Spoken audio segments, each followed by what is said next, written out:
Morning, everyone. 9 o'clock on your Sunday morning. Right now, you're taking a live look as Colts fans are getting ready for the big game against the Detroit Lions. It's Friendsgiving out at the Blue Tailgate.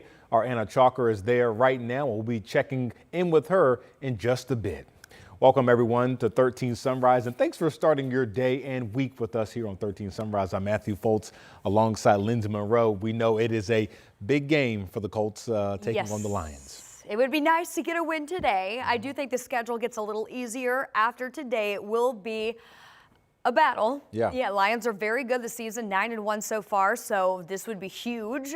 So, of course, we are rooting on the Colts, and you can't lose a tailgate. That's Matthew. right. So all of the fans already down there bracing this cool air that's in place. We're going to be rewarded with a little bit of a warming trend as the morning plays on. I do want to start with the look over downtown, where we've seen pretty thick clouds so far today, but a little bit of sunshine trying to cut through some of that cloud cover.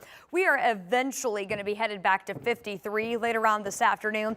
That's as we have a warm front that's lifting in, and that's really what's kept a lot of that cloud cover around so far during the overnight and this morning. But notice here, we've got this clearing that's taking place over in central Illinois, and that cloud line trying to clear back out. So I do anticipate a little bit of sunshine today, as well as some of that warmer air that will eventually move in. Starting to see the wind direction shifting. Right now we're at 38, still in downtown. We've been at 38 degrees. It's about 2 o'clock in the morning. It's 40 right now in Muncie, 41 in Shelbyville. We will see temperatures trending back upward at this point. Through that 1 o'clock hour, near 50, still mostly cloudy. It'll be becoming partly cloudy for a high today of 53. And then noticing as we get into the evening tonight, we're going to keep clouds around that southerly wind component. So our temperatures are actually going to hold pretty steady in the low 50s and upper 40s during the overnight. Here are your forecast highs today: 53 in Indy, 52 in Shelbyville, around 54 later today in Columbus. We are back in the 50s tomorrow. But that's as that next weather system moves in. It's going to bring some rain chances in starting around daybreak Monday into Monday afternoon. And then when the cold front comes in Monday night, going to bring in some much colder air starting Tuesday. And that cold air includes the Thanksgiving holiday. We're going to talk more about an incoming weather system midweek next week as well in your full forecast. All right, we'll see you then, Lindsay. Right now, Metro Police are investigating a deadly shooting outside of a bar on the east side. One person is dead and another is in critical condition. Metro Police say it happened around 2:30 near East New York and Colorado Avenue. When officers arrived, they found 2 men shot near the New Yorker bar.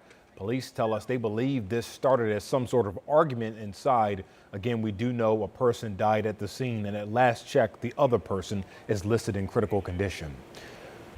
Less than an hour later, police responded to a different shooting outside of a nightclub on Southeastern Avenue. Metro Police tell us that they found 1 man in serious condition there. They say this also started as some sort of disturbance inside of Brad's Brass Flamingo, which then led to someone going out to get a gun before shots rang out. Right now, police are still looking for anyone who may have witnessed these shootings. If you have any information, you're asked to give police or Crime Stoppers a call. That number is 317-262-TIPS. This morning, Metro Police are also investigating 2 separate shootings that left 1 person dead and another in critical condition. Police say a man was shot outside of the McDonald's near 38th and Keystone around 9 o'clock last night. He was taken to the hospital where he later died. Police say another person outside of the McDonald's walked inside injured, asking for help. The only thing that we're getting from the people that were here is that this man came into the restaurant and stated that he'd been shot. So far, police have no information on a suspect or what exactly led to the gunfire. Then a few hours earlier, a 15-year-old arrived at Riley Hospital after a shooting. IMPD was called there around 6 o'clock for someone who had walked in with a gunshot wound. A police report shows that victim is a 15-year-old boy, and investigators say he's in critical condition. Right now, police aren't sure exactly where that shooting happened. To our north, Indiana State Police are now investigating after police officers in Rochester shot and killed a man yesterday. Detectives say Rochester Police and Fulton County Sheriff's deputies went to a home on Monroe Street for a domestic disturbance. When they got there, investigators say they found 37-year-old Stephen Harding pointing a gun at police. Both an officer and a deputy fired back, hitting Harding. He died at the scene. No officers were injured.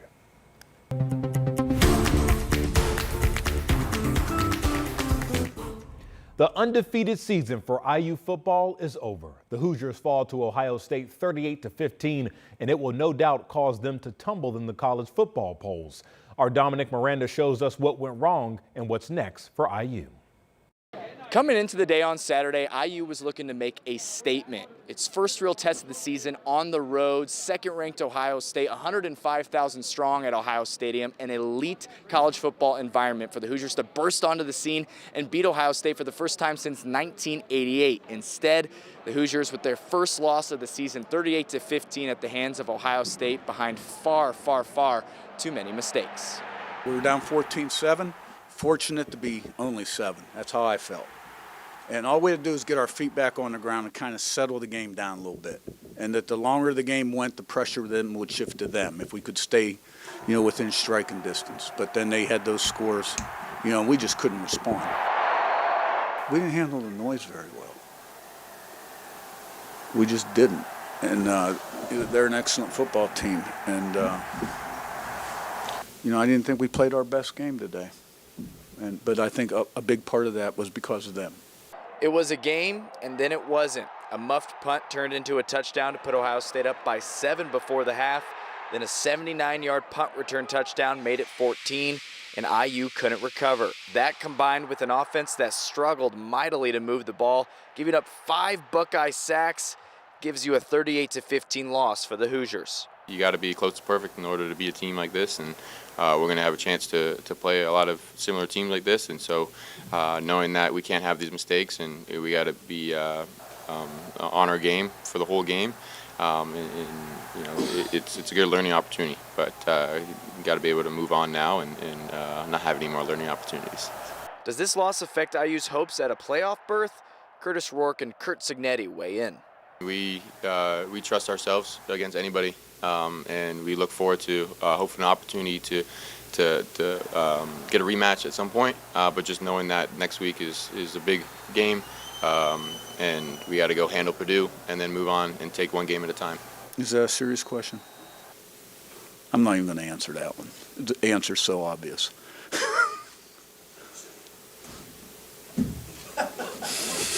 Special teams, the story in this one, costly mistakes and IU's first loss this season. The Hoosiers fall to 10-1 now on the year. Now the conversation shifts to where exactly they'll fall in the college football playoff rankings come Tuesday. Did they do enough to stay in? As you heard Kurt Signetti say, he thinks so. Or do they drop out of the field? We'll monitor that on Tuesday as the Hoosiers gear up for the Old Oaken Bucket game against Purdue next week. Here at Ohio Stadium, I'm Dominic Miranda, 13 Sports.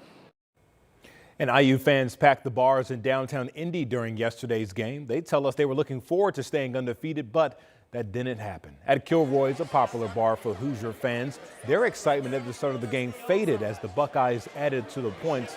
People actually started leaving early, and despite the loss, fans tell our crews there they still have love for the team. We started out strong. We had a good stop at the first drive. We had a good start coming out offensively, and after that, we just kind of petered out. It's rough, but honestly, it's a good, somewhat reality check. Our crews said they also saw a few Ohio State fans in there as well, all excited about their win. IU's next matchup is the Old Oaken Bucket game against Purdue. That's in Bloomington Saturday at 7 p.m.